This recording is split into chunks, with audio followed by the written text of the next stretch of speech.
Hola, ¿qué tal? Un saludo cordial a todos. Bienvenidos a un nuevo episodio del podcast Bidot. El día de hoy tenemos un tema bastante interesante y un invitado bastante interesante también con el que vamos a tocar un tema muy relevante para la seguridad. Es el error humano y accidentes de trabajo. Y para abordar este tema hemos invitado a Marco González. Marco es un ingeniero metalurgista y máster en seguridad y medio ambiente, minero, con más de 25 años ya en experiencia en seguridad laboral y medio ambiente. Es autor también de un libro, Guía de Campo para la Investigación de Accidentes, el cual he tenido el gusto de leer, por cierto. Es conferencista internacional en diferentes metodologías de investigación de accidentes e incidentes y gestión de riesgos laboral. Además, es asesor y coach en implementación de gestión preventiva dentro de organizaciones.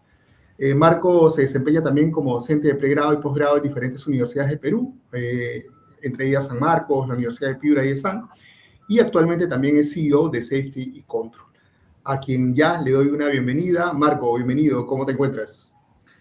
¿Qué tal, Jorge? Muy bien. ¿Para qué? Estoy muy contento de acompañarte el día de hoy en esta conversación, en la cual yo creo que voy a aprender mucho de ustedes y de igual manera aportaré con lo poquito que pueda aportar en este día. No, Marco, imagínate, un tremendo gusto tenerte. Sabemos de tu recorrido, bastante interesante, y de todo lo que nos puedes aportar justamente para poder profundizar en ese tema tan relevante que es el error humano en la ocurrencia de accidentes de trabajo. Y justamente, Marco, ya para entrar en materia, ¿cómo tú has notado la evolución de este concepto del error humano en tu desarrollo profesional? ¿Cómo has ido viendo que has ido transformando este concepto de error humano en la gestión de seguridad de las diferentes organizaciones que has tenido la oportunidad de ver o trabajar? Bueno, Jorge, hace más de 25 años que le echamos la culpa, ¿no? a la persona, considerando de que el error es un factor causal dentro de los incidentes y accidentes, y es momento de ir cambiando este paradigma dentro de nuestro modelo causal. Si nos vamos un poquito a hablar de Swain y Goodman, nos hablan de que el error básicamente es una acción fuera de un estándar. Pero si ya vamos entrando a Reason en los años 90, nos dice que el error es una acción no planificada, porque uno planifica éxitos, no planifica fracasos, ¿no? Entonces, ya entramos en los años 93, 94, con el concepto de Honagel, que dice que una acción errónea básicamente está dada porque está fuera de un parámetro establecido en un sistema, y ya estamos hablando de sistemas. Entonces, si nosotros juntamos estos conceptos, nos vamos dando cuenta de que hay una acción que está fuera de un estándar o de lo que nosotros consideramos tolerable. Ahora, ¿quién pone ese estándar? ¿Quién pone ese procedimiento? Lo pone la organización. Pero si son cumplibles, ¿no? Hace una semana atrás estaba en una empresa X y me ponían, estaba con un vehículo y me dicen, puede ingresar. Me ponían ahí máximo 15 kilómetros por hora. Y yo decía, olvídate, me bajo del carro y voy caminando, porque no voy a poder cumplir eso, ¿no? Mínimo, pues, 20 kilómetros o 25 kilómetros. Entonces, son procedimientos que son completamente incumplibles y me están obligando a cometer un error. Entonces, mucho va a primar también el estándar, la regla, la norma, el instructivo que yo planteo para que la persona no genere un error de tipo consciente o quizá inconsciente, que lo hablaremos, imagino, más tarde.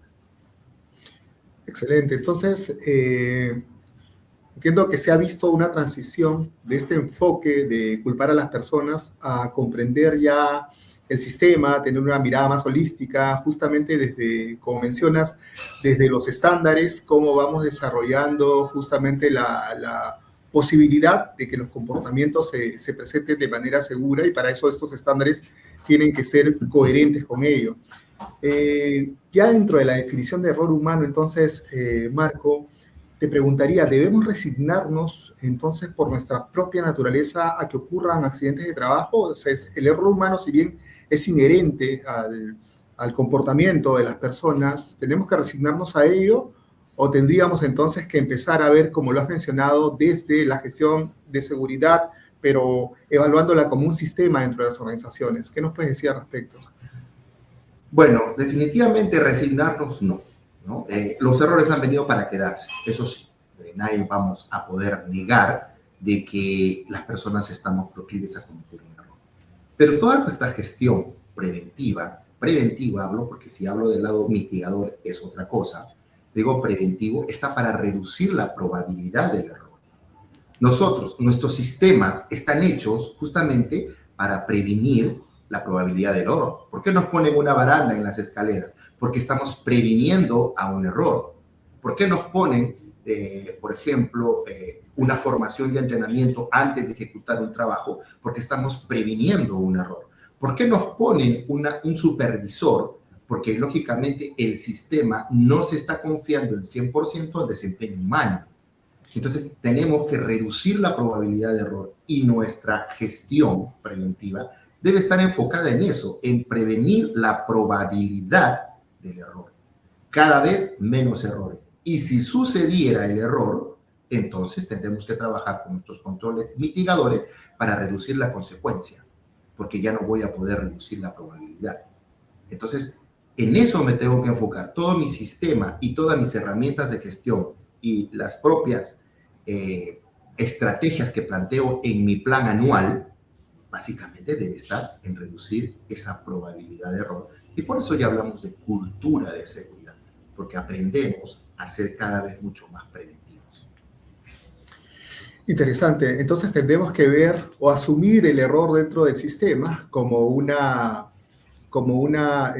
algo que puede ocurrir, como algo que, como tú bien dices, está para quedarse, pero que podemos prevenir y que el trabajo consistiría en justamente reducir esa probabilidad de que el error ocurra, ¿no? Esto me hace recordar mucho, Marcos, si me permites el aporte, poco cómo Deming tenía una mirada diferente de estos modelos causales tipo 88-10-2 de Heinrich o el 96-4 de Wirth.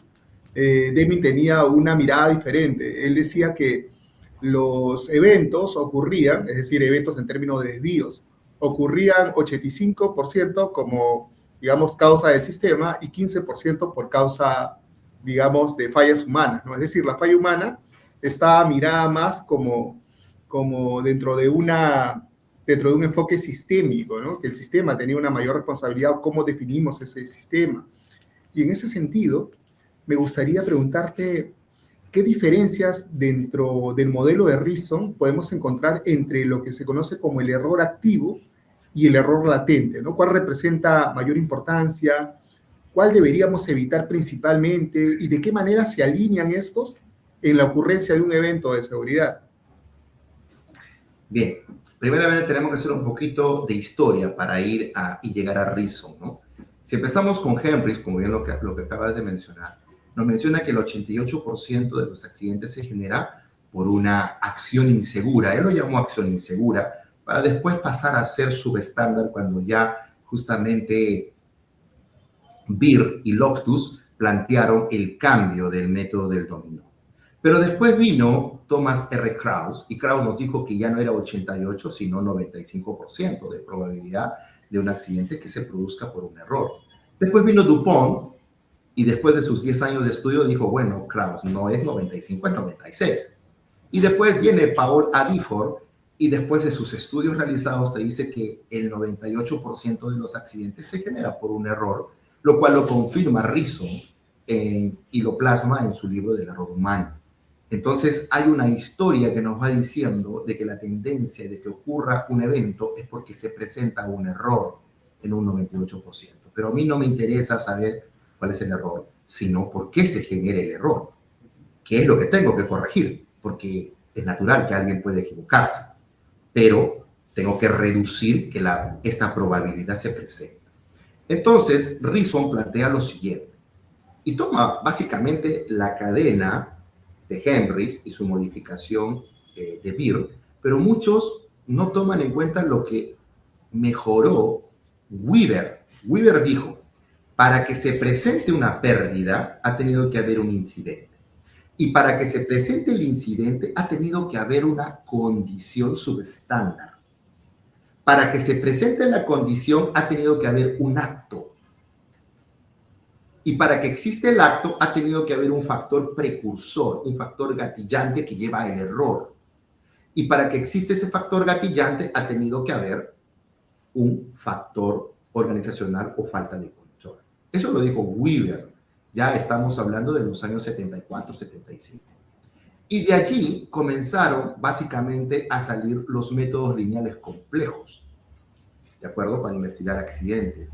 Y es allí donde toma Reason estos aportes de Weaver y dice, ok, para que exista la pérdida ha tenido que haber una pérdida de la energía, del control de la energía, que le llama incidente.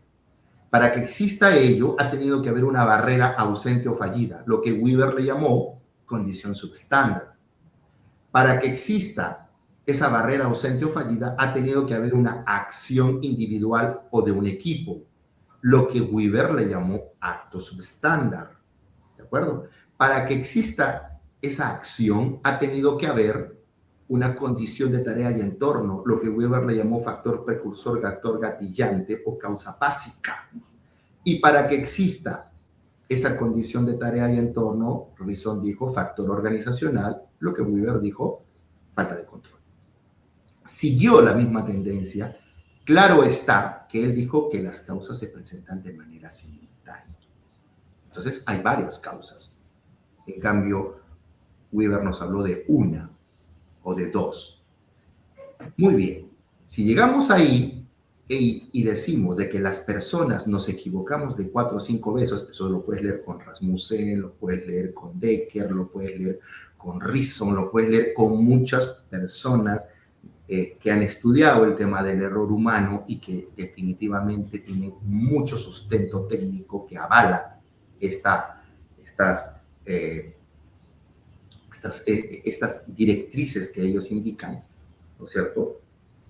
Entonces, planteamos y decimos, si la persona se equivoca de 4 a 5 veces diarias, pero como funciona el control, no hay consecuencia, entonces el fallo activo es que nosotros nos vamos a equivocar hoy a las 10 de la mañana una vez, a las 11 te puedo equivocar otra vez, a las 3 de la tarde otra vez, a las 4 de la tarde otra vez y a las 5 de la tarde otra vez. Pero no hay consecuencia, Jorge. ¿Por qué? Porque el control mitigador funcionó y es un incidente, como mucha gente dice, no hay que reportar los incidentes. Bueno, todos los días hay incidentes, porque no somos perfectos. ¿De acuerdo? El fallo activo es ese, que cambia constantemente. ¿Por qué? Porque nosotros nos equivocamos constantemente. Por tanto, al equivocarte, la barrera falla. A eso le llaman fallo activo. A eso le llamó Reason fallo activo. Las 2 primeras barreras de su queso suizo le dijo fallos activos. Pero el fallo latente está en la 3ª y 4ª. Es que están ahí. Puede no haber un procedimiento por años y nadie se da cuenta. Nos vamos a dar cuenta cuando investigamos el accidente y dicen hay que revisar el procedimiento, hay que mejorar la capacitación, pero está allí.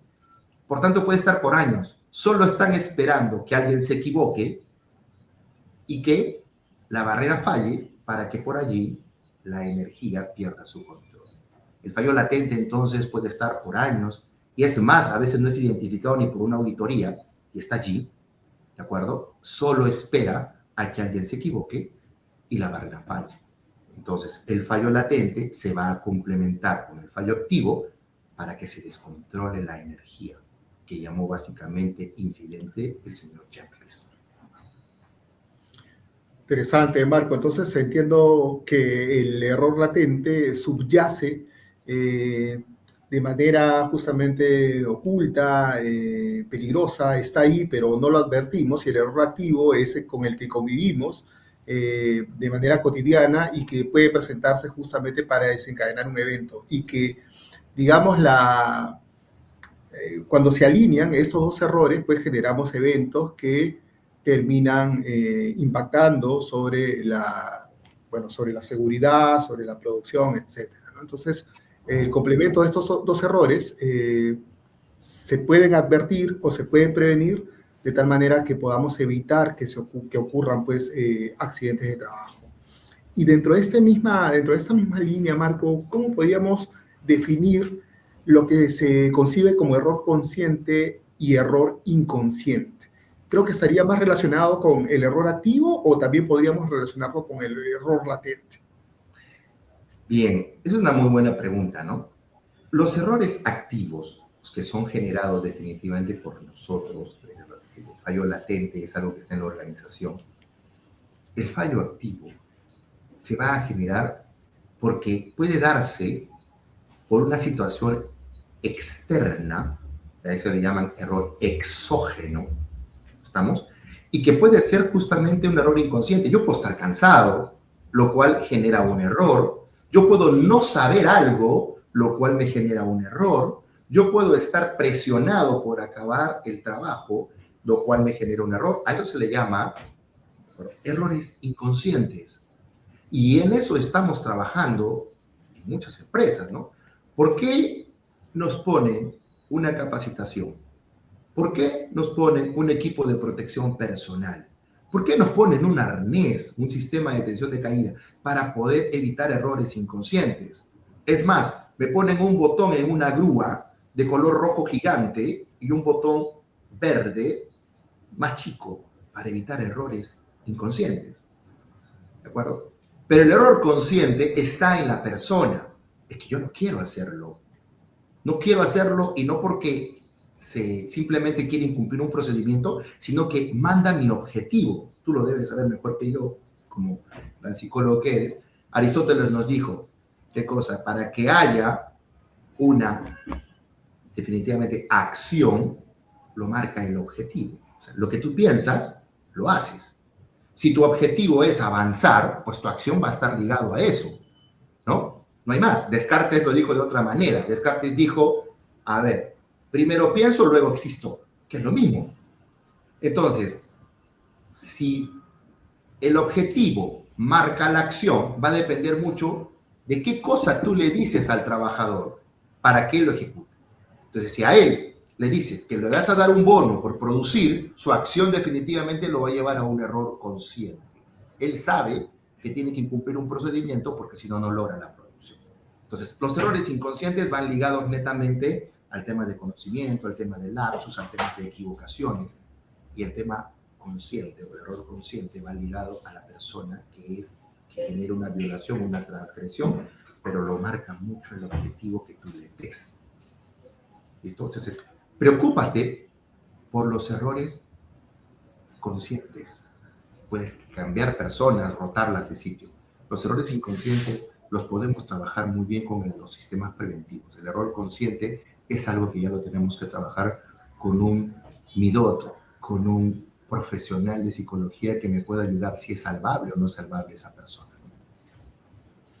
Interesante, Marco. En esa línea justamente lo que mencionas, ¿no? Que el error consciente estaría más relacionado como dentro del modelo de Reason a las transgresiones, a lo que él llama violaciones, a las reglas dentro del sistema, y el error inconsciente a lo que el sistema me puede proveer para evitar justamente que pueda cometer lapsus o cometer esas equivocaciones que pueden también conllevar a situaciones a eventos que pueden ser pues lamentables, ¿no? En seguridad. Y justamente lo que mencionabas, ¿no? La posibilidad de poder conocer justamente los perfiles, como lo que mencionas, lo que hacemos a través de Midot, de poder conocer los perfiles culturales en seguridad, esas propensiones conductuales que podrían conllevar a que ocurra un accidente. Y en esa línea me gustaría preguntarte ya en la relación entre la cultura de seguridad y el error humano, ¿de qué manera justamente la cultura se relaciona con el error humano?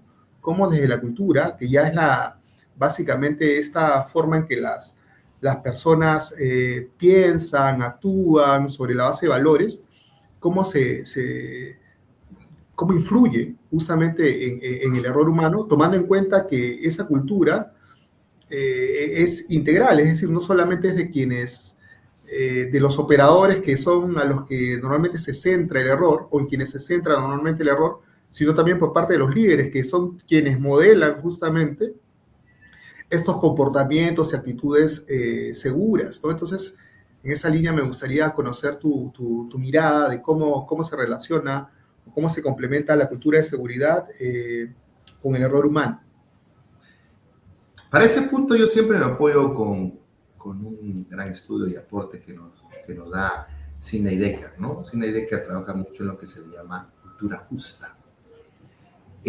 Cuando nosotros investigamos un incidente, ya no hablo de accidente, porque el incidente básicamente es la pérdida del control de la energía. Recordemos algo básicamente, es porque se dio un error, ese es el síntoma. Pero veamos si es de tipo consciente o inconsciente, porque si es inconsciente, entonces hay muchas cosas que yo tengo que trabajar en mi sistema. Pero si hay un tipo de error consciente, tendré que trabajar básicamente en otro índole, en otra arista. Entonces, yo no estoy para sancionar y votar a las personas porque por más que vote a las personas, las sancione, las suspenda, voy a cambiar conductas, ¿cierto?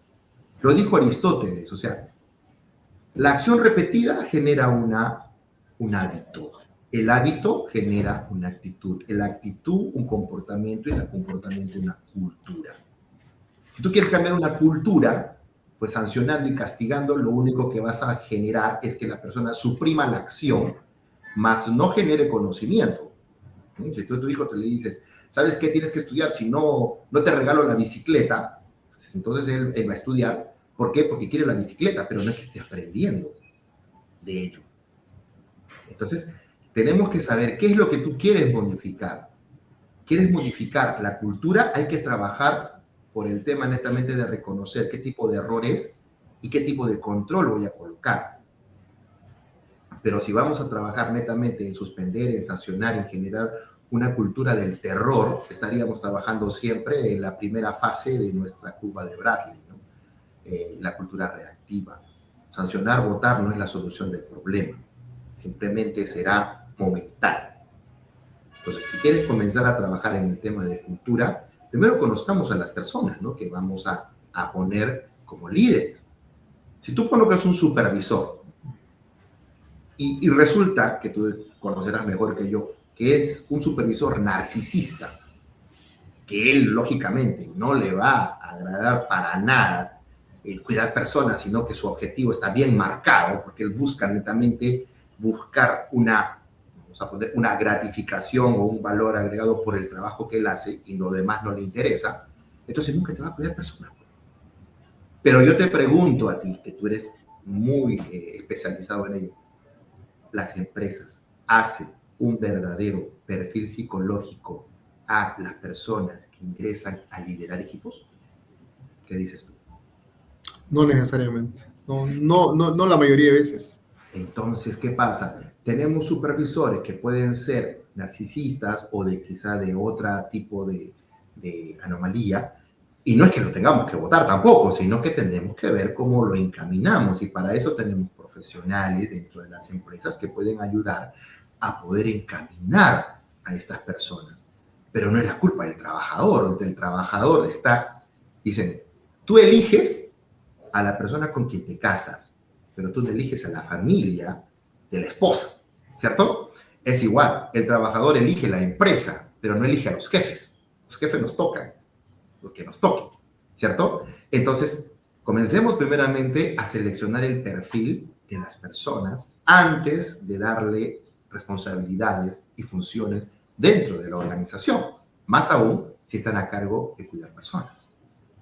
¿Sí? Es muy interesante esto que mencionas, Marcos, si me permites ahí complementar con relación a cómo es importante trabajar con perfiles, con la evaluación de estos perfiles, sobre todo de quienes lideran, porque son ellos los que básicamente modelan y a través de su influencia permiten tanto el desarrollo como la consolidación de la cultura. Entonces, cuando tenemos que, por ejemplo, en la evaluación de una dimensión compromiso, ¿no?, los líderes tienen un desempeño menor que los trabajadores, entonces tenemos ahí un problema, como tú mencionas, ¿no?, de que no hay una sintonía entre este modelo que deberían tener los líderes, o mejor dicho, ofrecer los líderes, con lo que realmente requiere pues esa posición de liderazgo. Muy interesante esto porque además muchas organizaciones tienen esta, digamos, necesidad de poder conocer a los perfiles de sus líderes para poder generar cultura, ¿no? Eso es algo que de todas maneras siempre se debe tomar en cuenta dentro de las organizaciones, como bien mencionas. Con respecto a lo que mencionas de de la cultura justa, muy interesante este concepto que planteas teniendo el origen en Decker. Hay una interesante también, eh, hay un interesante libro de María Malot, es La paradoja del cambio organizacional, en donde tiene una mirada muy similar, ¿no? Desde el análisis del sistema a partir de las conductas, en el que normalmente pues, se ha trabajado sobre la culpabilización de la víctima, que es como ella lo menciona, ¿no? De que siempre el error está situado en el trabajador y no miramos justamente esto que venimos conversando, el sistema, a partir de lo que tú bien has mencionado, la misión, el propósito que tiene la organización, los líderes y lo que va a cascadear, ¿no? Si se entiende el término, lo que va a ir aterrizando a los trabajadores, ¿no? Entonces, muy interesante todo esto que desarrollas y tiene mucha, como tú bien dices, tiene mucha literatura detrás, ¿no? Es decir, mucha consistencia o sustento técnico detrás de todo esto que mencionas con respecto a la cultura. Metodológicamente, Marco, esta pregunta te la planteo porque me gustó este capítulo que tienes en la guía de práctica de investigación de accidentes, que es el libro que tú has escrito. Me gustó ese capítulo en el que hablas justamente sobre la entrevista, sobre cómo abordar la entrevista, sobre cómo asegurar justamente este proceso como parte de lo que es el PEPO, ya dentro de lo que es la recolección de la información, pero cómo justamente para hacer una recolección objetiva de esa información, tenemos que asegurar pues que la entrevista, la recolección de los datos de los testimonios, los testigos, tenemos que hacerlo de una manera muy fina, porque justamente tratamos con personas y muchas veces ese tratamiento no es no se hace de una manera correcta. Y ahí en tu libro tú puntualizas muy bien, pero me gustaría que nos converses sobre ello. En ese sentido, preguntarte, ¿no? Aparte de eso, ¿qué pasos son claves para evitar centrarse pues solamente en el error del operario, ¿no? Y asegurar que tengamos una investigación realmente sólida en términos de mirar todo el sistema? Bien, el tema en la investigación de un incidente, posteriormente quizá un accidente, va a depender mucho si es que la pérdida del control de energía termina en consecuencia o no. Tenemos que centrarnos básicamente en una cosa, de que hay un error. Eso no está en cuestión o no está en discusión. ¿Listo? Mucha gente ingresa a la investigación y te dicen, ya sé quién cometió el error. Bueno, eso a mí no me interesa porque ya sé muy bien que hay un error, pero quiero saber por qué se generó. Entonces, yo me tengo que enfocar primeramente en poder definir la información que voy a recolectar. No es cuestión, como muchos hacemos, de que nos ponen una foto en una página social o nos ponen un video y bueno, ya echamos la culpa al gerente, le echamos la culpa a todo el mundo, porque sacamos conclusiones, ¿no? Y lo sacas básicamente de un pensamiento crítico. Bueno, para una investigación lo primero que hay que hacer, Jorge, tú muy bien también lo sabes, es que hay que saber recolectar. Y hay muchos métodos para poder recolectar. El problema está en que a veces no sabemos de dónde viene el método. ICANN, por ejemplo, utiliza el PEPO, que está basado en una espina de pescado, en la 6M. Un SCAT está basado en una espina de pescado que está en las 4Ms. O sea, mano de obra, que es persona, la siguiente, que es máquinas y materiales, ya van 3Ms ahí, que es equipos, la siguiente, que es un medio ambiente, que en el PEPO se llama entorno, el siguiente que se llama management, la siguiente M, que en el caso del PEPO se llama organización, y en la última M, método de trabajo, que en el PEPO se llama procedimientos o papeles. Entonces ya tengo esquematizado mi espina de pescado, entonces la espina de pescado ya te va diciendo qué cosa hay que buscar en cada uno de estas M's. Eso ya lo define el método. Y si yo conozco el método, porque ICANN no es que inventó el PEPO, para nada, lo que tomó fue a la espina de pescado de Chicago y la insertó en su método, por eso es que funciona y es muy buena. Entonces, tengo definido de qué cosa tengo que preguntar o buscar información en persona.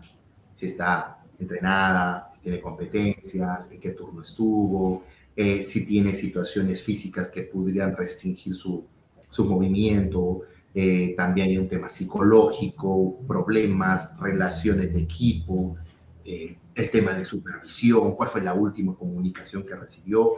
Esas cosas las tenemos que recolectar para yo poder entender el evento y analizarlo. Yo no puedo analizar algo que no conozco, ¿cierto? No puedo. Yo no puedo decir, Jorge es celoso si no lo conozco. No, porque me cae mal, le pongo celoso. No, no, no, o sea, discúlpame, pero primero conoce a la persona y después califícala, ¿cierto? Y la única persona que te puede calificar es tu señora esposa, tu señora madre, que te conoce muy bien. Yo no te podría dar un calificativo, solo como amigo, como persona, como nosotros nos conocemos, pero por lo demás no. Y lo mismo en un accidente.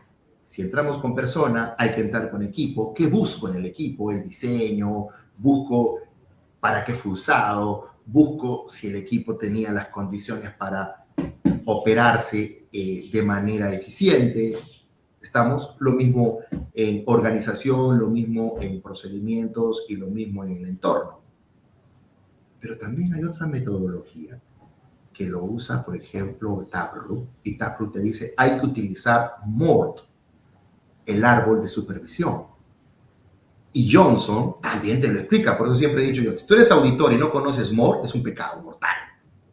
¿Por qué? Porque un auditor debe saber de memoria MORT. Pero lamentablemente hay mucha gente que es auditor y que no conoce el método, y debería ser una obligación para todo auditor, interno o externo, saber MORT. Entonces, hay muchos métodos para recolectar y saber identificar tu testigo, porque el testigo no solamente es el que vio el accidente, sino la persona que pudo interactuar con el accidentado días antes, minutos antes, compartió cuarto, almorzó con él, porque me puede dar mucha información. Entonces, si yo recolecto información, yo puedo analizar y generar hipótesis. Pero si no tengo información, voy a trabajar sobre supuestos. Y en cualquier momento, Jorge, tú me vas a decir, Marco, ¿cuál es el sustento de esto? Y yo te voy a decir, bueno, yo creo. Tú me vas a decir, bueno, discúlpame, pero eso a mí no me convence. Entonces, es imprescindible saber cómo recolectar información y cómo le pregunto al entrevistado. Porque yo recolecto información, te pregunto, y si hay cosas que tú me vas a confirmar, perfecto. Y si hay cosas que tú me quieres mentir, yo tengo evidencias para poder decirte, a ver, recuerda bien, Jorge, porque tengo aquí un video en el cual tú fuiste al almacén y me estás diciendo que no fuiste. Entonces, no es cuestionarlo, sino simplemente, recuerda que viene de un accidente, y ver a un compañero, a un amigo que compartí con él 2 años, 3 años de trabajo, y que perdió una pierna, perdió un brazo, pues yo quedé impactado, pues. Yo quedé impactado, y si me preguntas algo y me olvido, no quiere decir que te estoy mintiendo, sino simplemente, discúlpame, pero tengo un problema en la cabeza que déjame por lo menos superarlo, ¿no? Porque es mi amigo, mi compañero, compartí cuarto con él, almuerzo con él. O sea, toda persona necesita eso es un impacto muy grande, y tú lo sabes mejor que yo. Entonces, una persona no puede rápidamente decir que estás mintiendo, sino, primeramente, hay que saber recolectar información y entrevistarlo para poder recolectar, no acusar. Marco, interesante. En este punto final me apoyo en lo que desarrollas en el libro, de que es importante generar confianza para evitar justamente que el ambiente se torne intimidatorio y que evite que la persona pueda desenvolverse o brindar la información, justamente garantizando su protección y la confidencialidad de esta información, ¿no? Muchas veces vemos que cuando vas a hacer una investigación y traen al trabajador, el supervisor quiere estar allí como para de alguna manera garantizar que lo que el trabajador diga con respecto a lo que va a ser su testimonio no afecte la imagen del supervisor o la imagen del área, etcétera, ¿no? Y en ese sentido, y en parte de todo esto que acabas de mencionar, haría fuerza en 2 puntos, ¿no? Por un lado, el aspecto justamente metodológico de cómo llevamos a cabo la investigación, sobre todo en este punto de recolectar información, pero de personas, ¿no? De lo que las personas nos van a decir. Entonces es muy importante, como tú bien decías, no establecer hipótesis de la nada. Hay que establecer hipótesis que tengan una consistencia en datos, en información que vamos recolectando de manera objetiva y que después vamos a poder contrastar, pero con evidencia bien establecida, ¿no? No porque, como tú decías, ¿no?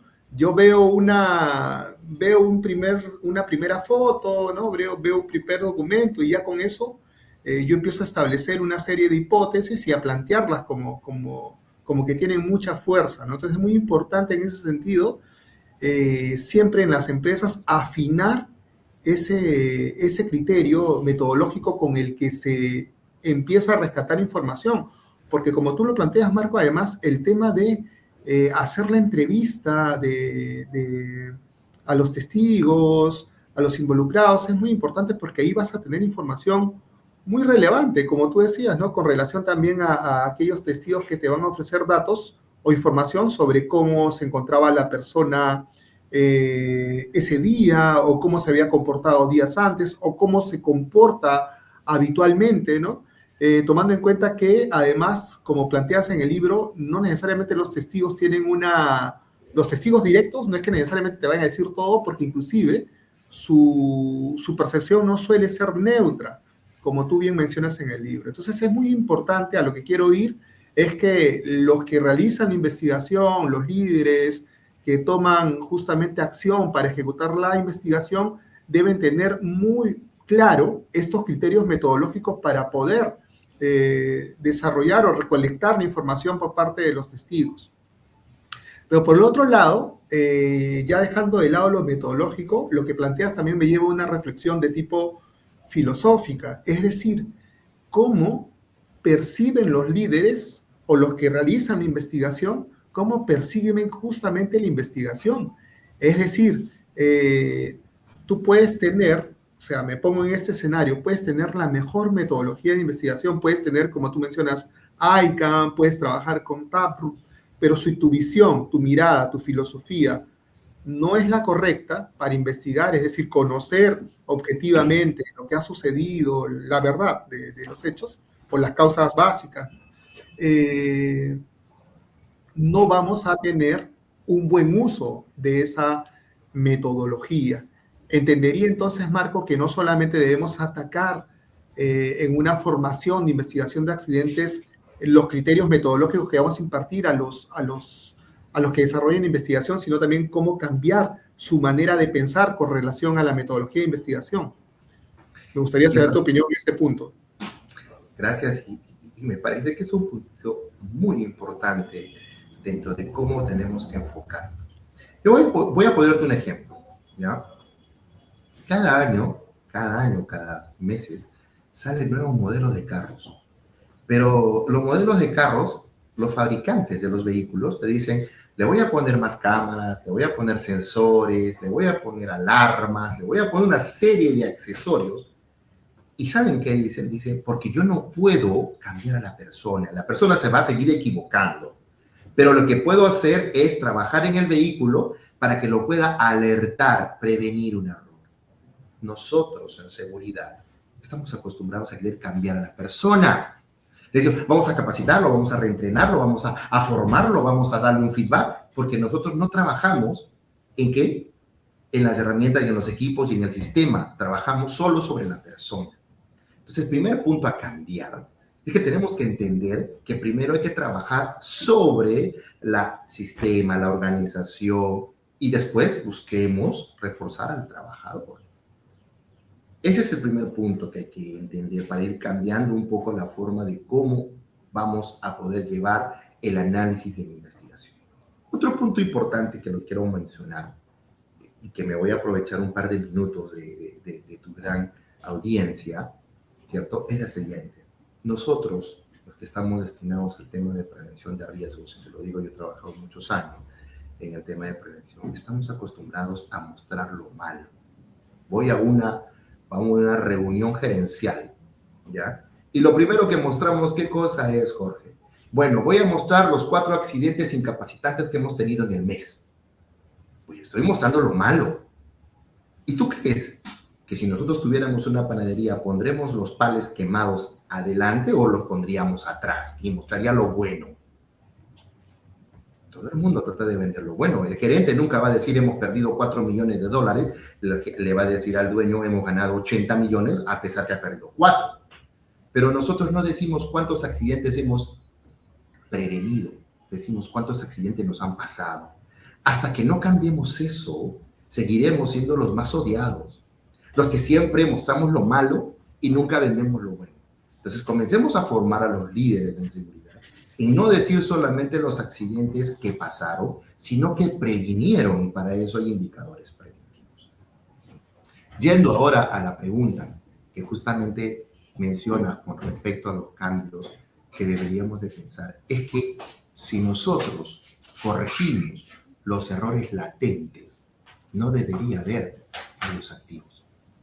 La organización debería estar diciendo lo siguiente: si yo tengo un accidente que si lo puedo calcular mediante Simmons o mediante el método de Hemrich o mediante el método de elementos de producción y me costó 4 millones de soles o 2 millones de dólares o $1 millón, porque así puesto un accidente fatal, ¿de acuerdo? ¿Cuánto voy a disminuir en pérdida económica y también humana si lo doto de un presupuesto mayor a mi área de seguridad para que me reduzca ese costo?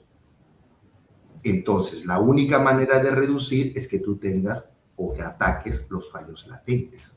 Pero mientras yo no explique eso a la gerencia, porque la gerencia entiende números, la gerencia yo no le puedo decir voy a implementar el SBL, porque para ellos no saben qué cosa es el SBL quizá, si no les explico lógicamente previamente, ¿no? Porque no es su lenguaje, no es un lenguaje natural. Su lenguaje natural es números, es cuentas. El gerente entiende números, no entiende algún concepto netamente que manejamos nosotros día a día.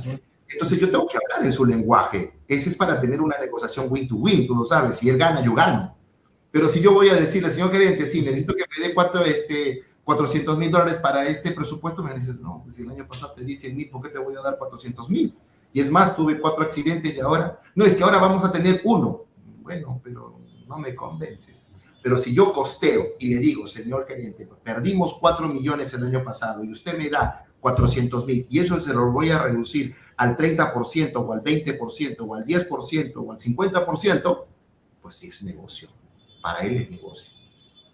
Entonces, si tú quieres tener un cambio cultural en cómo poder entender mejor el accidente y eso me va a ayudar a hacer a mi empresa más competitiva, porque ahora hablamos de competitividad, tengo que hacer entender que la procalcidad, en este caso producción, calidad y seguridad, tiene que ir hilado a cómo es que debo entender un accidente. Pero hay que formar a los líderes de seguridad o líderes que están responsables de esas áreas para que podamos hacer una buena negociación, un win-to-win. Tú ganas y yo gano, porque si no, no podríamos negociar. Y hasta que no pase eso, seguiremos pensando que la seguridad es un costo y no una inversión. De acuerdo, Marco, muy interesante. Y en esa línea, ¿qué mensaje podrías brindar a los líderes en justamente cómo desarrollar esta inversión, tanto en el sistema, en las personas, dentro de la organización, de cara a todo esto que hemos mencionado, ¿no? Primeramente, hay que comenzar a trabajar sobre los perfiles de puesto. El perfil de puesto marca mucho la capacidad y las habilidades que debe tener una persona, ¿cierto? Si yo tengo a personas que tienen competencias y habilidades, yo le voy a dar funciones. No puede ser que me contraten a un supervisor y le tenga que decir, hazme un mapeo de procesos para que hagas tu procedimiento y posteriormente el hiper, y el tipo te diga, bueno, discúlpame, pero mapeo de procesos no lo llevé en la universidad en el 3er semestre, pero nadie más me dijo eso, y aquí yo solamente vengo a producir, no vengo a hacer mapa de procesos. Entonces, primero tengo que saber moldear el perfil. Una vez que tenga el perfil y tenga a los profesionales con esas capacidades, entonces le doy sus manuales de funciones. No puedes liderar personas si primeramente no entiendes cuál es tu función y cuál es tu responsabilidad.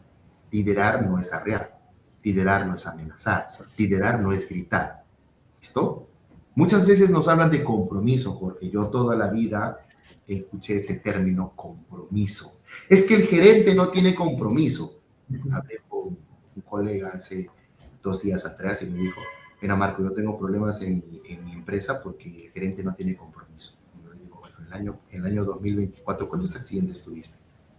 Bueno, tuvimos como 8 accidentes. Y Ujú. este año, hasta este mes, ¿cuánto vas?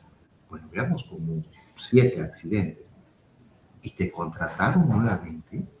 Sí, me contrataron. ¿Y te subieron el sueldo? Sí, me subieron. ¿Y le dices a tu gerente que no tiene compromiso? O sea, el gerente te entregó confianza, te dijo, yo confío en ti, que tú me vas a poder reducir la probabilidad de error. ¿Y tú me estás diciendo que no tiene compromiso? No, pues yo no puedo decir eso de mi gerente que me está dando la oportunidad de nuevo, a pesar que tuvo 8 accidentes. ¿Estamos? Entonces, compromiso hay. El problema es que no hay una negociación y no te acompaña un plan de estrategias. Tu plan de estrategias, que puede ser muy bueno, si no tiene presupuesto, no lo puedes implementar, ¿cierto o no? Entonces, hablar de compromiso es hablar de otras cosas. Es hablar de qué estrategia propongo, cuál es el objetivo, que tiene que ser SMART, y cómo lo voy a implementar, me cuesta un presupuesto. Entonces, negocios. Negocio que negocio. Y comencemos a cambiar esto. Formemos personas, modifiquemos perfiles, creemos funciones y responsabilidades que estén acorde a las funciones que cumple cada trabajador y vamos a ir cambiando un poco la cultura de las organizaciones. Ese es mi punto de vista, ¿no? Interesante, Marcos. Bueno, muy interesante todo lo que hemos conversado, Marco. Esto último que planteas de invertir en los perfiles, en todo esto también que dentro del desarrollo de liderazgo se conocen también como competencias. Esto que mencionas me hace reflexionar mucho sobre esta idea que tenemos de que los líderes que ya vienen con un conjunto de competencias técnicas muy sólidas, y cuando hablo de líderes, ojo, estoy hablando de quienes dentro de la organización tienen una posición en donde trabajan liderando personas, ¿no? Por supuesto que el líder también puede ser cualquier persona dentro de la organización que no necesariamente tiene a su cargo un grupo o un área, pero que tiene influencia, ¿no? Pero cuando hablo de líderes, en este caso estamos refiriéndonos a quienes pues ocupan un cargo y tienen justamente bajo su responsabilidad personas. Entonces, muchas veces cuando se selecciona, se evalúa a las personas que ingresan a la organización, nos centramos en que sus competencias técnicas, que son sólidas, ya garantizan que la persona tenga un buen desarrollo de sus competencias blandas, ¿no? Entonces, no necesariamente es así. Creemos de que va a ser así, ¿no? De que por default la persona, como tiene un buen nivel de desarrollo de competencias técnicas, va a pasar lo mismo con las competencias blandas o se van a producir naturalmente. Y eso no pasa, como tú bien mencionas. Hay muchos líderes que no saben justamente liderar, que no saben comunicar, que no saben motivar, que no guían a los equipos. Y por supuesto es muy importante el desarrollar esos perfiles teniendo un conocimiento bastante objetivo de cómo son sus competencias, de cuáles son los gaps que ellos tendrían para trabajar esas competencias.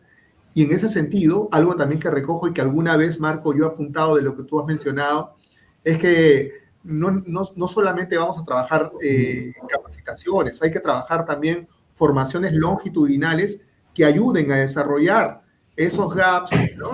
O mejor dicho, a reducir esos gaps desarrollando competencias de liderazgo, de un adecuado liderazgo, por ejemplo, para la supervisión, que es mucho de lo que tú mencionas dentro de las diferentes presentaciones que has tenido y, por supuesto, en el libro también que has publicado. En esta parte final, Marco, me gustaría preguntarte qué libros y autores podría recomendar a nuestra audiencia para profundizar en estos temas. Ya nos has soltado durante la entrevista unas perlas de autores como Decker, por ejemplo, como Honagel, como el mismo Rison, pero ¿qué textos puntualmente nos podrías, Marco, compartir para profundizar? Y por supuesto también que nos comentes dónde podíamos encontrar tu libro para quienes todavía no han tenido el gusto de leerlo, dónde podrían encontrarlo, Marco. Bien, a ver, si nosotros estamos trabajando básicamente en tema de barreras, implementar controles preventivos y mitigadores, no hablemos solamente de investigación de accidentes porque el método de barreras, muy conocido como el bow tie, podemos trabajarlo netamente con las barreras, el libro de barreras de Sclet. Allí podemos hablar mucho de lo que es barrera preventiva y barrera mitigadora. Ya, dejemos de lado el concepto de barrera dura, barrera blanda, porque ese concepto básicamente fue, digamos, una etiqueta que se le planteó a los 7 métodos que planteó William Haddon Jr. con su famosa matriz de Haddon. Entonces, libro del señor Sclet, excelente para todo lo que es barrera preventiva y mitigadora. Tienes también a William Haddon, que lo pueden trabajar muy bien en lo que podría ser los controles ingenieriles, en lo que es su matriz de Haddon. Tienen para revisar también barreras preventiva y mitigadora con Eric Honagel, con lo que es barreras y prevención de accidentes.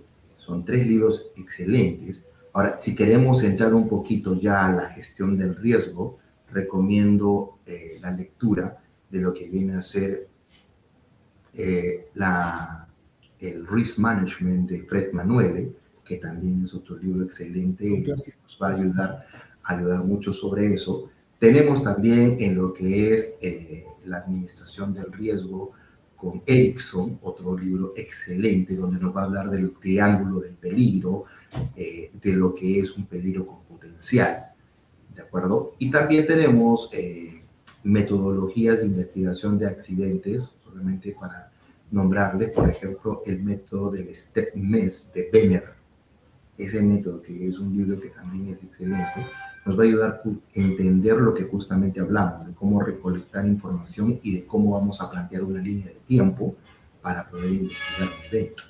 Entonces, hay muchos libros para trabajar, pero yo les recomendaría a ellos para empezar y después poco a poco ir profundizando ya terminologías con Rizzo planteó muchos, pero primero hay que entender lo que se plantea previamente para entender un libro de el error humano. O sea, tú te lees el error humano y a las finales de cuentas no lo vas a entender. ¿Por qué? Porque hay mucha terminología técnica que primero hay que leerla anteriormente para poder entrar a leerlo con mejor detenimiento y tengas una mejor... Familiarizado. Exacto. Son los libros que te recomendaría para iniciar. Excelente. Excelente, Marco.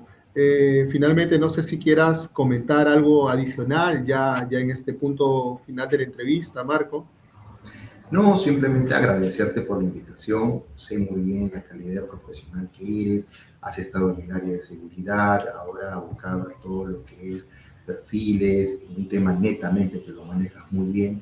Y verdaderamente también te sigo por las redes, sigo también a tu representada, porque es un tema que me agrada. Yo ya no solamente es un tema de la administración del riesgo, sino también me he metido mucho al tema de perfiles de puesto, a todo lo que corresponde a la persona, entender al ser humano para supervisarlo, es algo esencial. O sea, si van a buscar un curso de supervisión eficaz, pues primeramente busquen cómo entender al ser humano. El ser humano a los 15 minutos pierde ya un grado de atención. Y a los 45 minutos el tipo está ahí físicamente, pero su cerebro está en otra cosa. Entonces eso también es importante, poder siempre recomendar a las empresas, busquen profesionales que puedan darle un mayor conocimiento en la supervisión eficaz. No es simplemente un tema de distracción. Si lo quieren complementar con un tema de distracción, de juego, de dinámicas, excelente, pero es un complemento al conocimiento netamente técnico. Eso por el lado, agradecer a ti, como bien lo menciono, a tu representada y a tu audiencia que me ha podido soportar el tiempo que estamos todavía conversando.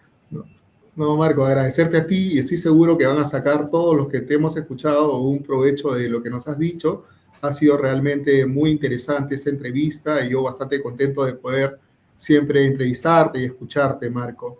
Entonces, te agradezco a nombre de todo el equipo de Bidot, de todo el equipo de Mindset y ya estamos, estoy seguro, en una siguiente oportunidad encontrándonos para poder comentar sobre estos temas que tanto nos apasionan. Cuídate mucho y un saludo para todos. Chao, chao. De buena manera, cuídate, un abrazo a la distancia. Chao.